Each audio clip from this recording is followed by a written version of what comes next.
اگر ابلیس کو نیکی کی جانب ترغیب دینے کی صلاحیت ہی نہیں، کیا میں ٹھیک ہوں اس میں؟ کیا ابلیس کو نیکی کی جانب ترغیب دینے کی صلاحیت ہی نہیں، آپ کو کس سے پتہ چلا؟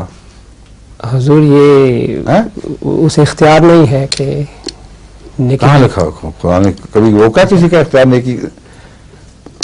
ابلیس کو اللہ تعالیٰ نے مہلت دی اسے.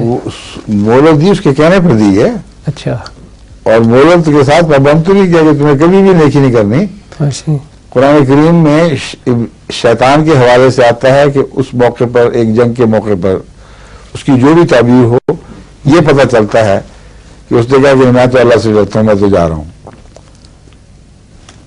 اور ابلیس کے متعلق ایک واقعہ کشف کا ہمارے بزرگوں نے اور اجداد نے ہمیں سنایا اور اس کے خلاف اصولی اعتراض نہیں کیا. وہ واقعہ یہ ہے کہ ایک شخص تھا جو نماز کا بہت پابند تھا. ایک دفعہ اس کی ایک نماز ضائع ہو گئی، صبح کی نماز.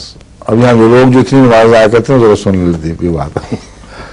اس پہ اتنا رویا کہ سارا دن اس کی ہچکیاں بندھی رہی. دوسرے دن نماز کے بعد اس کو آواز آئی کہ اٹھو نماز پڑھ. تو کون مجھے جگانے والا؟ میں ابلیس شیطان.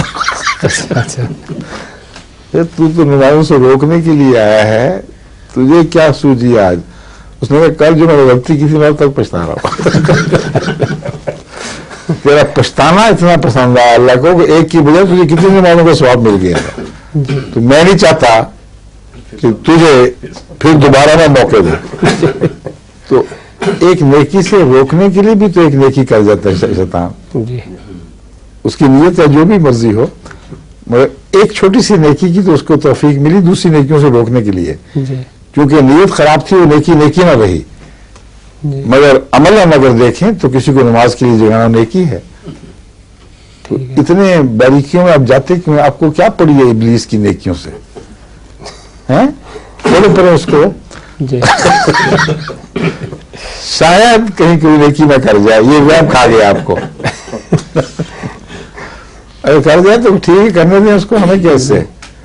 اللہ تعالیٰ کی مرضی ہے، جس کو توفیق دے. جو آگے بتائیں جی. ظہور مہدی آخر زمان